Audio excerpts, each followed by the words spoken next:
New normal sa araw-araw na pamumuhay. Gamitin siyensya at teknolohiya sa ating problema ngayong pandemya. New normal! New normal ang programang hitik sa ideya. Kapupulutan ng madaming anay na tutulong para sa ating kinabukasan. New normal! Welcome to New Normal 101, kung saan sa tulong ng siyensya at teknolohiya, lalabanan natin ang pandemya. Good afternoon mga kaisko at mga kaiska. I hope you are having a fantastic Saturday afternoon. I am Jeremiah Nataba and with me is Sir Gary Lirio. He is the Chief Center for Life Sciences and Research at the Polytechnic University of the Philippines in Santa Mesa, Manila. Sir Gary, kumusta ka naman? Hey Jeremiah, how are you? Well, this pandemic truly altered numerous aspects of our daily routines, our activities, as well as our celebration of holidays and special occasions with our family. Lahat sa atin ay affected ng quarantine. Walang pinipili anumang propesyon, katayuan sa buhay, relihiyon na kinabibilangan, lahat tayo ay affected. The social distancing and quarantine, I believe, ang pinaka-challenging sa atin, lalo pat marami sa ating mga Filipino ay very into social events and social gatherings, di ba? So bukod pa dyan, yes, restricted ang mga travel, sarado ang mga lugar where we can chill and hang out with our friends. Ganun pa man, yung mga restrictions na yan at mga community quarantine na pinapatubad ay may rationale or reason behind it, and that's for our safety and to prevent the spread of virus sa ating community. Yeah, actually, I do agree. Over the past couple of years, months pa lang naman, I actually was engaged in a lot of physical activities, and more so syempre when you say physical activities, as going to the gym, running outside, and given the current circumstances, given the current setup na meron tayo, yung mga bagay na yun, unti-unting nawawala. Kumbaga parang yes, kasi when you start your quote-unquote fitness journey, tuloy-tuloy dapat eh. There should be no stopping.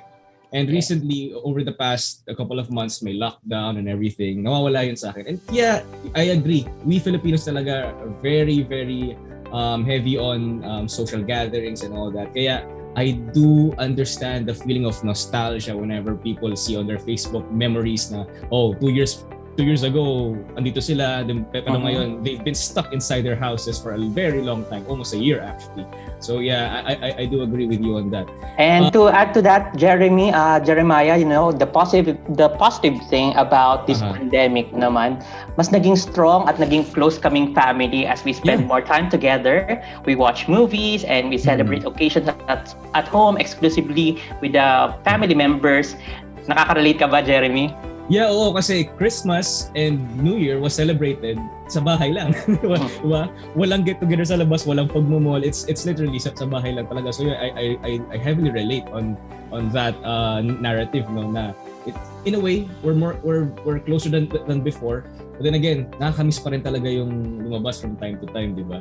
Kaya ayun, you mentioned earlier kanina about new normal or the new normal setup.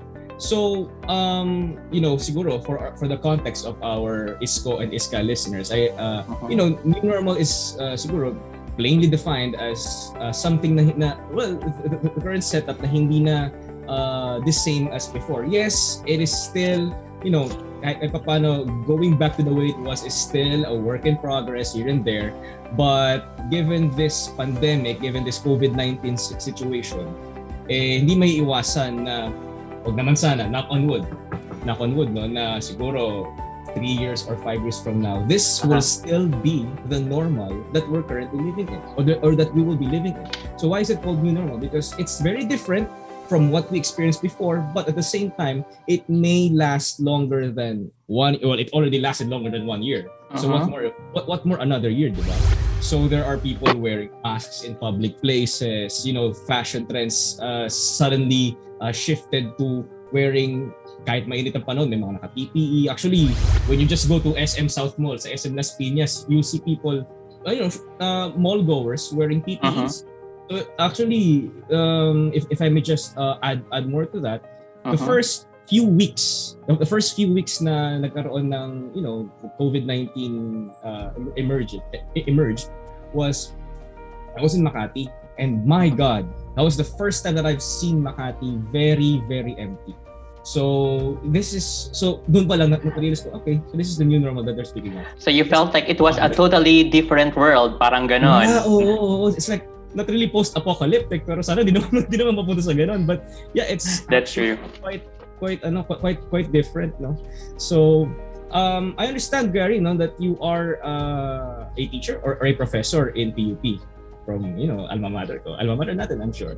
So what was it like to adjust in the current setup? What did you do para mag-adjust sa sa pandemic to, sa distance learning, sa virtual learning and all that jazz? What adjustments had to be made for you to to encourage your students to study more? Well, bago ko sagutin ang katanungan na yan, gusto ko lang batiin ng aking mga naging estudyante dito sa Polytechnic University of the Philippines. Kamusta kayo dyan? Well, initially, we were asked to create instructional materials which can be used by our students para mapa sila man ay modular na tinatawag or online mode of learning ay meron silang gagamitin. So isa yan sa mga matitinding mga preparations na aming mga pinaghandaan patungkol nga dito sa new paradigm shift pagdating nga sa ating education. So mahalaga sa mga instructional materials na ito ay may mga activities pa rin na kung saan matututunan nila yung mga dapat matutunan at mga learning competency na parang sila pa rin ay nasa face-to-face learning. So malaking trabaho ito para sa aming mga guro, lalo na sa mga science teachers na katulad ko. So pinaka-namimiss ko, Jeremiah, yung pagtuturo ng mga laboratory courses kung saan naglalaboratorio kami ng mga estudyante, nagpapatubo kami ng mga mikrobyo, nag-e-experiment. Pero ngayon hindi na muna pwede, kaya naman virtual laboratory ang ginagamit. So pag sinabi nating virtual laboratory, Jeremiah, ito yung paggamit ng mga online resources na kung saan makikita pa rin natin at mauunawaan ng mga estudyante yung mga processes, methods, procedures sa laboratory. So this includes mga resources na online, videos, interactive applications and exercises, audio recordings, at marami pang iba. So ang pinakamahirap sa lahat, yung hindi ko makita talaga yung aking mga estudyante, at maaring ganun rin ang mga nararamdaman ng ating mga estudyante na namimiss nila ang kanilang mga kamag-aral. So sana talaga ay matapos na itong pandemyang ito. Yeah, I'm with you on that. Sana nga matapos agad. Actually, sana yung sinabi ko kanina na it may last 3 years or more than that. Sana lang yun. Sana it's just a very over-exaggeration lang nagiging scenario natin. Pero yeah, I do hope that this pandemic will be over soon. I understand na sobrang lala talaga ng epekto ng pandemya sa atin. No? Everything that we were once used to, yung mga bagay na nakasanayan natin, ay talagang, kumbaga, it's gradually being shifted to something that we're not really entirely comfortable with. Like for example, yun nga, kasi I understand na you're teaching science, yeah, and technology, and part of that is applying the theoretical aspects of science to practical, meaning sa laboratory. I understand how challenging it may be kasi you have to supervise the learners on what they will do, what should not be performed in a laboratory, what should be worn in a laboratory, and those things are suddenly absent, kumbaga, sa panahon ngayon ng virtual learning. So, well, of course, it's absent for a good reason because we're all afraid to either catch COVID-19 or spread COVID-19 to our loved ones as well. Kaya naman, ladies and gentlemen, mga kaisko at kaiska, for our pilot episode, it is our mission to inform the public on how they can contribute to end this pandemic through the use of, you guessed it, science and technology. At hindi lang yan, Jeremiah, through our program, The New Normal 101, we will also reveal in what ways could learn to adapt to the new normal and prevent another health crisis with the help of science and technology. Yes, through innovation. And I'm very sure, Gary, that we will have some insights, we will have some opinions as well that not a lot of us are actually aware of. Some of us are probably aware of, but it's not really common knowledge. to our viewers or to most of the populace. So especially some topics that are very much related to your expertise, syempre, bilang isang enthusiast sa larangan ng siyensya. So, yun nga, I understand na kanina nabanggit mo na may mga distance learning with applying the theoretical aspect of science and technology of the laboratory to so through virtual lang. If you could kindly expound on that, how difficult was it on your first few weeks lang siguro, no? Of your first few weeks to discuss the basics, probably the basics or the most or the advanced processes or procedures inside the laboratory? Kasi I'm very interested on that.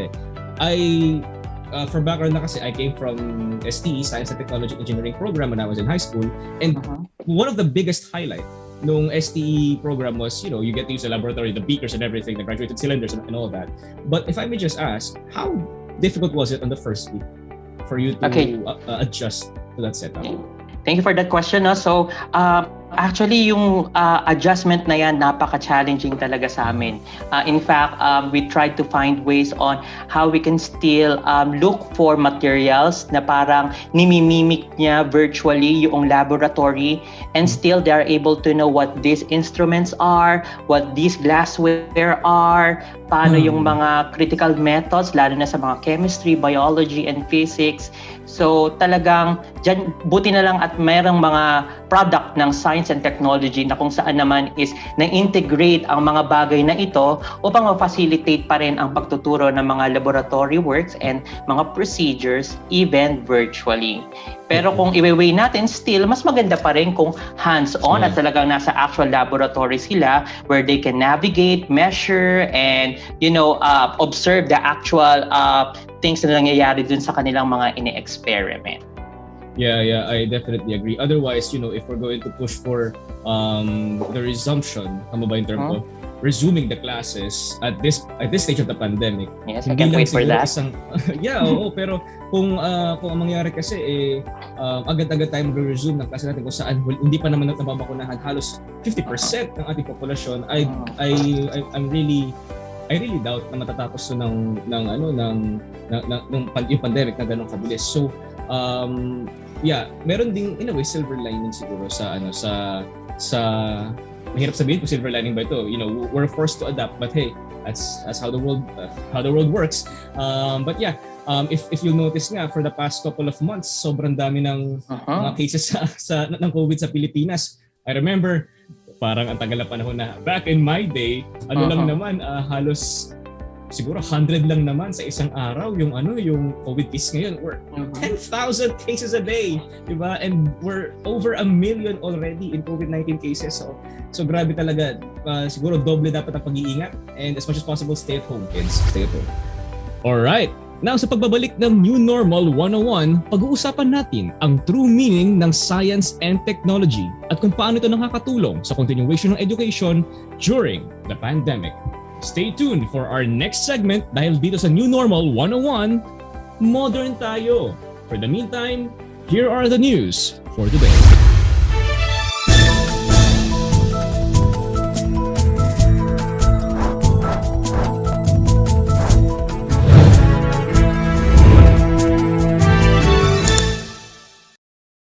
Nananatiling aktibo ang ilan sa mga bulkan sa Pilipinas. Simula Marso 9, nakataas na sa Alert Level 2 ang Bulkang Taal, kung saan ayon sa PHIVOLCS o Philippine Institute of Volcanology and Seismology, mayroong mga pagbabago sa paggalaw ng volcanic gas at matinding pagligalig ang mga bulkan na nasa elevated unrest. Nauna nang sinabi ni PHIVOLCS Director Renato Solidom Jr. na kung magpatuloy ang pagkakaroon ng abnormal na aktibidad ng bulkan, ay maaaring magresulta ito sa pagsabog.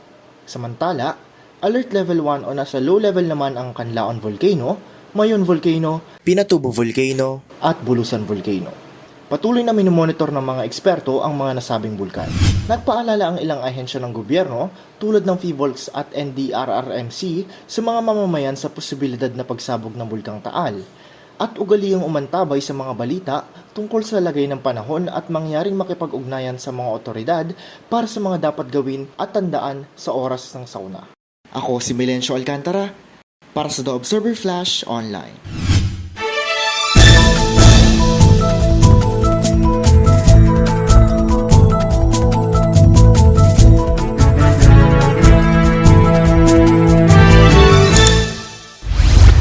So, ngayon na nailabas na natin lahat ng ating mga sentimento, in a way, hinanakit din ito towards the pandemic and how stressful and challenging this past year has been.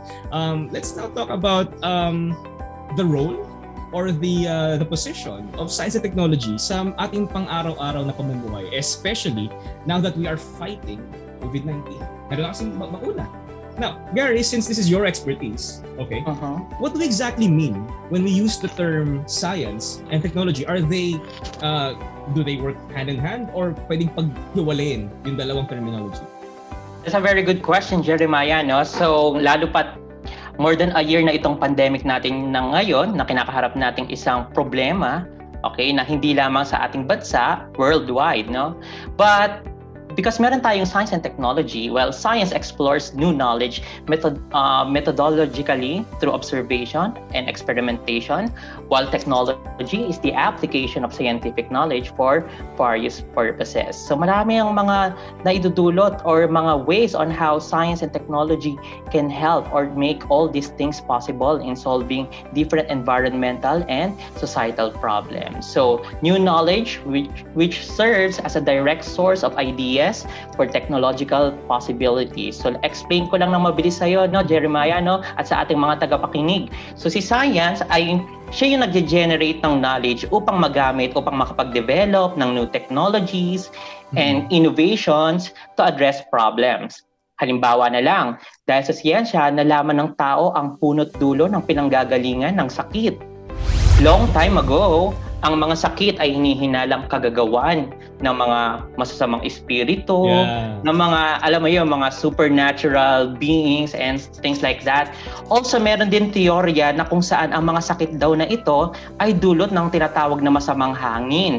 Ito yung tinatawag nating miasma theory. Yes, so obsolete na itong medical theory na ito na nagsasabing ang sakit ay dulot nga nitong masamang hangin, pero over time, marami ang mga scientists ang nag-debunk nitong at pinatunayan na hindi ang masamang hangin ang may dulot ng sakit, kundi ang mga infectious agents or yung mga infectious diseases na to ay dulot ng mga infectious agents na tinatawag nating pathogens.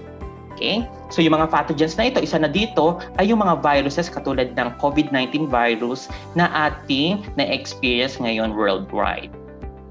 So on top of that, Jeremiah, research instrumentation, laboratory techniques, and analytical methods used in research that eventually find their way into design or industrial practices, often through intermediate disciplines. So dahil sa siyensya at teknolohiya, nakapaggawa tayo ng mga procedures, protocols, and tests at different assays to help us generate more knowledge and generate data from our scientific investigations. Sa mga paraan or standard procedure na pag-test sa mga gamot, bago ito maging available sa public, okay, ito ay nagdaan sa mga series of tests.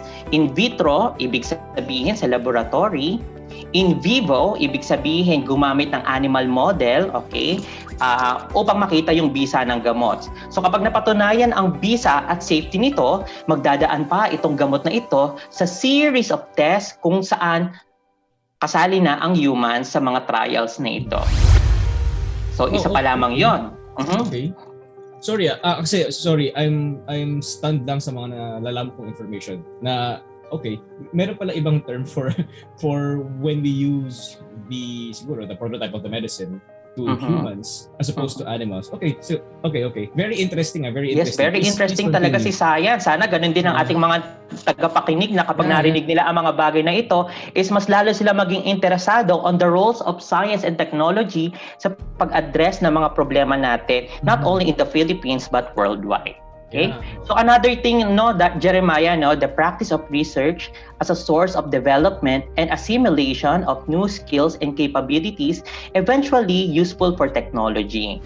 So ang paraan natin ng pag-generate ng knowledge upang magamit sa pag-develop ng mahalagang bagay na makakatulong sa mundo ay nagdaan sa isang masugid na prosesong sayantipiko. Ito yung tinatawag nating scientific process or scientific method.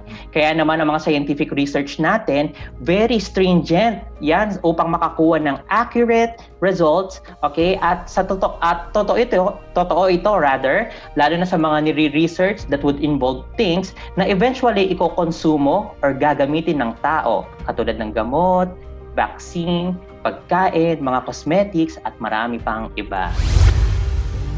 Okay. And, Okay. Siguro, I'm just gonna ask for your just personal opinion on this. Would you agree that there are some cases na, I don't know, maybe these processes can be in a little bit, kasi may napanood ako mga video sa Facebook parang dito tuloy ako. Napanood akong video sa Facebook regarding sa mga, I think it was rabbits yata yun. Kung saan yung mga treatment sa kanila is very, is very, cruel. okay. Cruel yung treatment sa kanila in terms of yung mga testing cosmetics on them. Would you agree that there are some scenarios na ganun talaga? Yes, magandang question yan at maganda rin yung topic na ating talakayin sa mga susunod nating episodes, no? Pero bigyan na kita ng overview, no? So, pagdating sa mga bagay na ikokonsumo ng tao, talagang dapat magdaan muna ito sa mga animal models na tinatawag upang ma-safeguard din ang tao. So, hindi naman tayo papayag dahil very unethical din naman na gamitin kaagad ang mga bagay na ito sa tao at baka magdulot pa ito ng aberya or mga panganib sa mga tao. Kaya gumagamit tayo ng animal models. Pero totoo, tama yung sinabi mo na may mga ibang mga tao or grupo na hindi sang-ayon sa pag-test ng mga bagay sa animals. In fact, yung isang organization na kung saan pinaglalaban nila ang mga animal welfare. Okay? So, merong isang international organization na ito ang kanilang adhikain na itigil ang mga tests that would involve animals. Pero mas maganda siguro kung right? Yes. So I think maganda kung talakayin natin to sa mga susunod nating episodes, no? Pero again, bottom line nito, itest muna sa iba bago sa ating mga tao. Yeah. Idagdag ko lang, Jeremiah, no? Yeah, so sure. additional natin dun sa ating mga kahalagahan at ways how science and technology help, okay, in addressing problems of the society is the creation of knowledge base that comes increasingly important in the assessment of technology in terms of its wider social and environmental impact. So sa panahon natin ngayon, okay, sa mundo natin ngayon rather, marami tayong kinakaharap na problema katulad ng pagtaas ng populasyon, polusyon, pandemya, mga kakulangan sa supply ng pagkain. It calls for solution. So sa tulong ng siyensya at teknolohiya, ma-address natin ang mga ito. Totoo ito katulad sa pag-develop ng mga contraceptives. So yung mga contraceptives natin, may science behind those contraceptives. Iba-ibang contraceptives, iba-iba yung kanilang mga effectiveness. Okay? At yung mga chance ng para hindi mabuo or magkaroon ng anak yung magpartner, okay, or magkaroon ng sakit. Another thing ay yung patuloy na pagsisiyasat sa pag-alam ng mga halaman or mikrobyong may kakayahang ibalik ang kalusugan ng mga kalupaan. Okay, so ito yung tinatawag nating bioremediation. O kaya naman mga mikrobyo o halamang may katangian upang makapaggamot ng iba't ibang sakit. So ang tawag naman natin dyan sa paghahanap ng mga bagay na maaaring maging future na gamot natin, tinatawag natin niyang bioprospecting. So sa mga susunod nating episode rin, marami tayong pag-usapan tungkol sa S&T in action to addressing societal and environmental problems. And lastly, Jeremiah, knowledge base that enables more efficient strategies of applied research, development, and refinement of new technologies. So maraming nage-generate na knowledge in science, and then this new knowledge are applied through creation of technology. At ito yung magbibigay daan pa for more strategies na maaaring gamitin ng iba't ibang industries sa mundo upang mapagtibay pa ang mga proseso, yung mga proseso ng pag-preserve ng pagkain, mga proseso ng paggawa ng tela, mga iba't ibang industriya, mga mahalagang materyales. Hanggat may science and technology at may nagre-research at may nagde-develop, hindi titigil ang pagbuo ng mga bagay at teknolohiyang angkop sa need ng society. So ikaw ba, Jeremiah, based on my explanation on what science and technology is, In what ways do you think science and technology can help our situation right now? Actually, a fantastic question to begin with. Although I'm not really an expert in science and technology, but I do recognize the potential that it has in terms of alleviating the situation na meron tayo ngayon. Actually, let's talk about siguro a brief history lang. During the polio outbreak sa United States noon, I forgot kung anong specific year na yun, we actually implemented, or humanity back then, implemented the same setup, distant learning lang. But this time, we're not really using that time, we're not really using internet, but we're using radio. So actually, I don't know if the post-production team can actually edit that out kasi meron namang makikita sa online talaga. It's a picture ng mga bata nakikinig sa radyo sa lessons nila sa school. And how information was circulated that time sa mga schedule or anong schedule yung ganitong subject was actually through a newspaper. So right then and there, dun pa lang, we already know that science and technology plays a major role talaga in terms of alleviating the current situation, not only through developing vaccines, through studying the disease itself, polio itself and COVID itself, but also trying to find alternatives para for life to go on and on until we find a solution for our current challenge. I understand that even noon pa, at actually ngayon, ang pinaka-apektado talaga ng pandemic ay yung mga taong walang kakayahan na syempre unang-una mag-purchase ng radio kasi if you'll see a picture of a radio back then, it's actually as big as a microwave oven. So yung oven talaga, sorry, hindi pala microwave, pero yung oven talaga na napakalaki, parang kalat. So or as in the present moment, those who are still the major victims of the pandemic ay yung mga taong syempre walang kakayahan sa ngayon na bumili ng sarili nilang maayos na laptop, webcam, mikropono. Actually, let's not even go there. Sa Pilipinas, napakabagal ng internet connection. And you actually have to pay a lot of money for you to afford a speedy and reliable internet connection as opposed to other countries na hindi naman ganun kamahal talaga pero okay naman yung connection. Actually, sa Canada, nirereklamo na nila yung 100 Mbps whereas sa Pilipinas, that's actually a blessing para sa atin. So siguro yun yung pinaka-apektado talaga ng pandemic na ito. But wala eh. Ang hirap magsabi na wala tayong magagawa. Pero it almost came to a point na ganun talaga eh. It's those who are kumbaga minuscule in society's eyes ay napag-iiwanan at napakahirap ng ganung scenario. What about you, Gary? Well, connected lang doon sa sinabi mo no, na talagang mas ang naapektuhan nito ay yung mga mahihirap nating mga kababayan, okay, at sa mga mahihirap na lugar na kung saan yung access pa nga lang nila sa mga technology nito ay limited.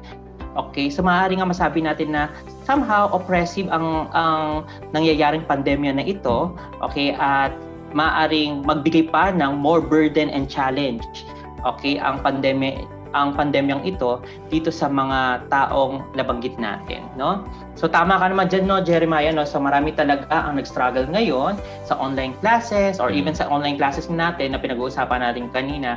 However, the world cannot develop or advance without modern technology, and it is necessary to come up with new solutions to all problems. Agree. Yes, dyan naman papasok si science, technology, and innovation, which played important role in the continuation of education during the pandemic situation. So kitang-kita yan, no, Jeremiah, no, sa application ng science and technology and innovation sa pandemic and education. Maraming mga meetings or virtual meeting applications ang na-develop na, mas na-appreciate lang natin ngayon yung paggamit nila to allow us to connect, okay, to people, okay, via the internet. So another thing sa mga tinatawag nating learning management system, okay? So kung saan napapadali rin yung pag-access ng mga resources, learning resources ng mga estudyante, guro, okay? So through this learning management system, nakakapag-grade din ang mga teacher na monitor ang progress ng mga estudyante. So yan ay lahat produkto ng science and technology and innovation. Dagdag ko lamang, malaki rin ang naiambag ng discipline ng information and communication technology or ICT dito sa mga bagay na nabanggit. Bukod pa dyan, hindi naman tayo magkakaroon ng computers or gadgets and internet kung hindi din dahil sa field ng engineering.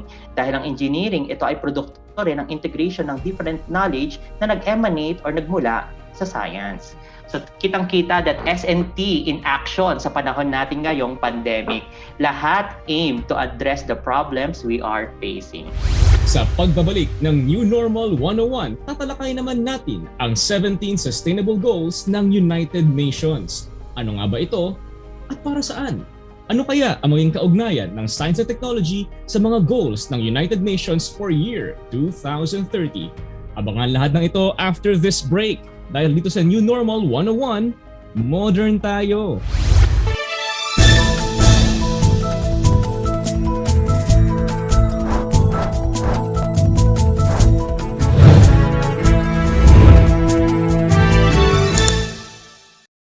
Estudyante at faculty members ng Sintang Paaralan na pabilang sa listahan ng paparangalan sa CHED Mobile Photography Contest at Ani ng Dangal Awards 2021. Nagmula sa PUP Department of Journalism ang dalawang mag-aaral na sina Katrina Paula P. Fernando, third-year student, Patricia Jawal M. Bonifacio, first-year student, at faculty member na si Professor Jofel Ebiosa na napasama sa shortlisted entries ng Mobile Photography Contest ng Commission on Higher Education. Samantala, kabilang rin si Professor Jofel Ebiosa kasama ang PUP alumnus na si Mr. Christopher Andres sa mga napili bilang awardees ng prestihiyosong Ani ng Dangal Awards ngayong taon. Iginagawad ng Pambansang Komisyon para sa Kultura at Sining ang Ani ng Dangal Awards na kumikilala sa talento ng mga Filipino artist na nakakuha ng pinakamataas na karangalan at pagkilala sa nasilihang kompetisyon nito sa ibang bansa. Ako si Georgia Alcala para sa The Observer Flash Online.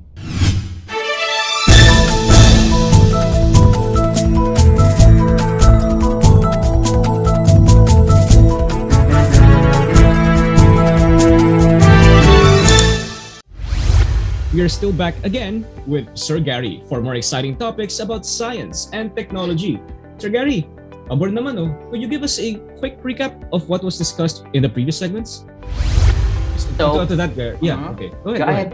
So, Yeah. bagamat marami pa nga itong mga bagay na ito na nangyayari sa atin, no, Jeremiah, alam ko ikaw rin ay nakaka-relate dito, no? So, sa ating lahat, lalo na ngayon sa sektor ng edukasyon, marami pa rin ang tumututol dito sa paggamit nito. Katulad na napag-usapan natin kanina na kung ikaw ay walang access sa technology na to, paano na lamang. No? At saka in addition to that, no, Jeremiah, no, bagamat marami ang magandang naidudulot ng science and technology sa ating lahat, lalo ngayong pandemya sa sektor ng edukasyon, marami pa rin ang tutol in a sense na maaaring hindi nila pagamay ang mga paggamit ng mga e-learning at ang mga online technologies na ito.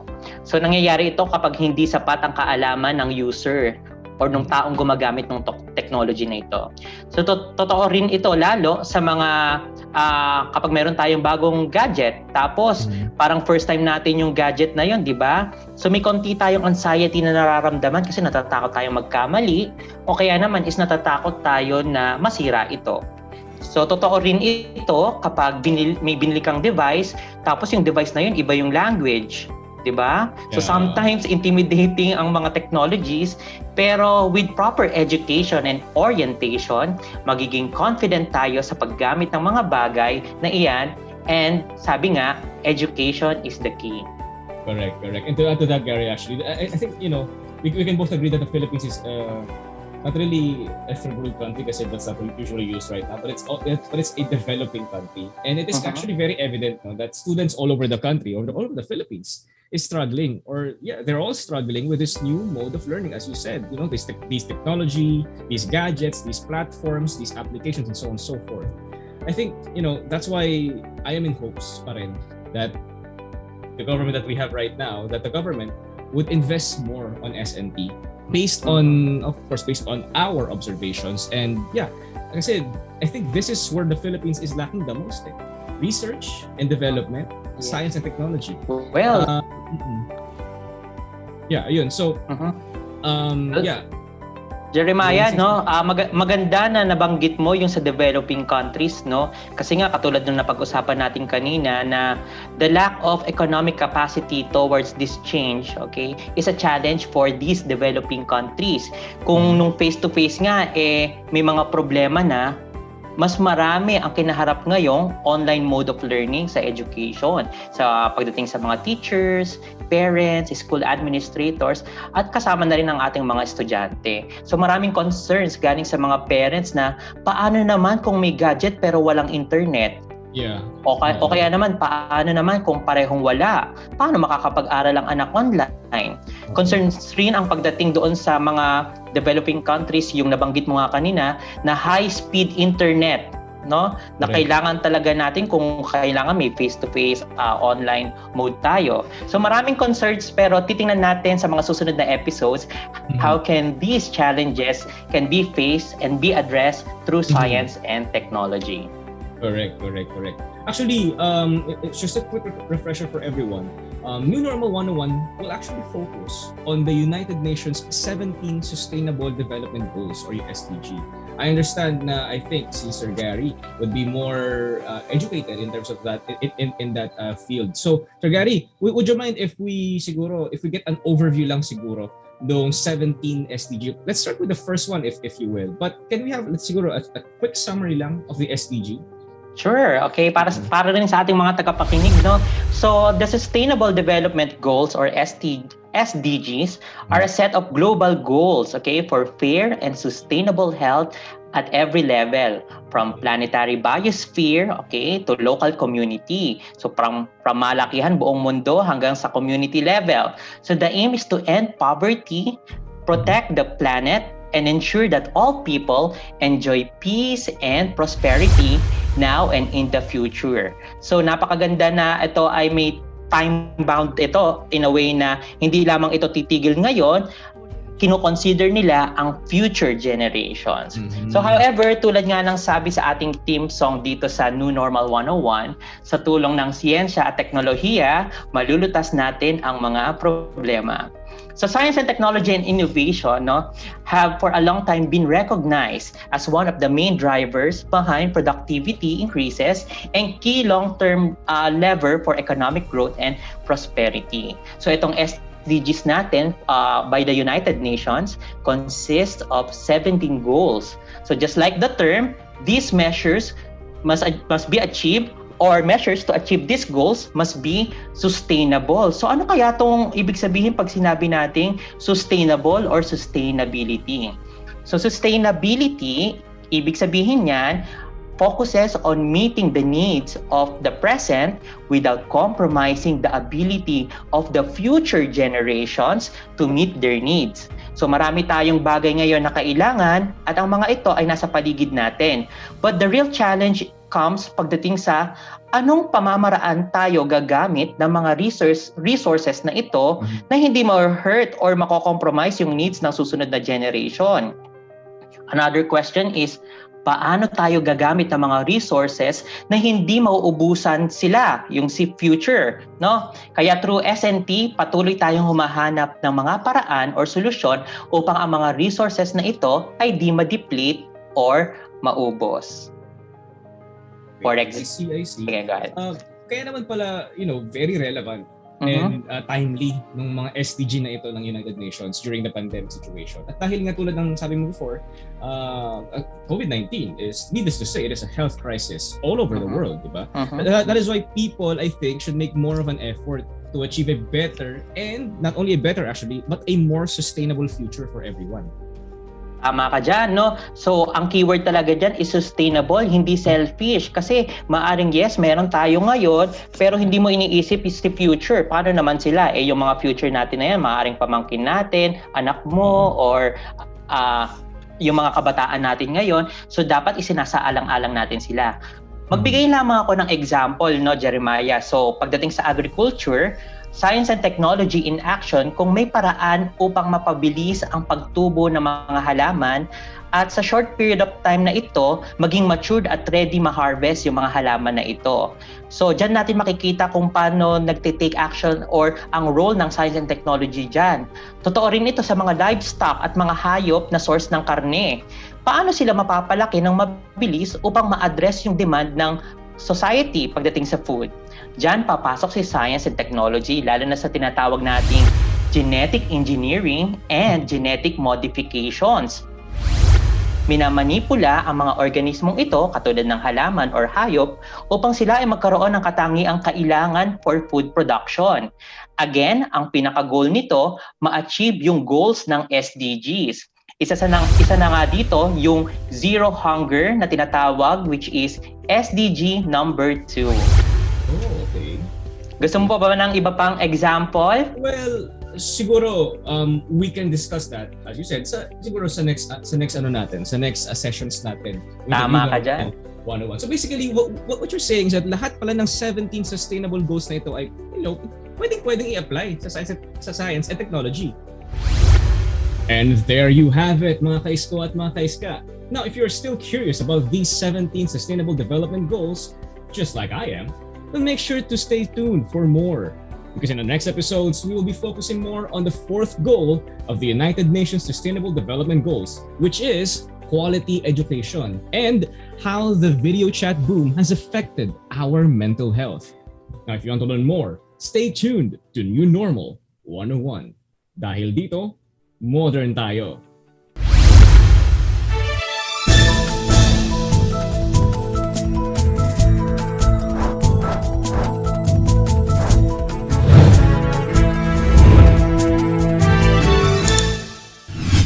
Magandang araw PUP. Inilunsad ng Konseho ng Mag-aaral mula sa Kolehiyo ng Komunikasyon ang kampanyang #YouthTakeCharge na tumatalakay sa pagbibigay paalala sa mga kabataan ng kahalagahan ng pagiging responsableng botante ngayong papalapit na ang halalan. Sa paraang ito ay matutulungan ng mga botanteng kabataan sa pagpili ng kandidatong iboboto sa parating na eleksyon sa susunod na taon.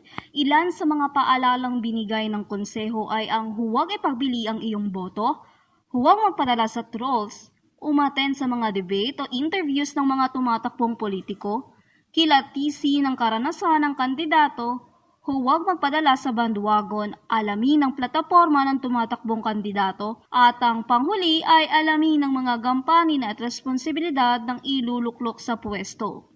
Bilang isang kabataan, mahalagang magkaroon ng pakialam sa lipunan sa pamamagitan ng pagiging rehistrado at responsableng botante, kilatisin at maging mapanuri sa pagpili. As we do have a right to vote, it's also our duty to elect competent leaders. So, COCians, PUPians, let's have ourselves registered and vote on our national elections. Dahil mga scholar ng bayan, ang isang boto ninyo ay may malaking bahagi tungo sa pagbabago. At yan ang mga balitang tampok sa mga oras na ito. Ako si Joanna Luna para sa The Observer Flash Online.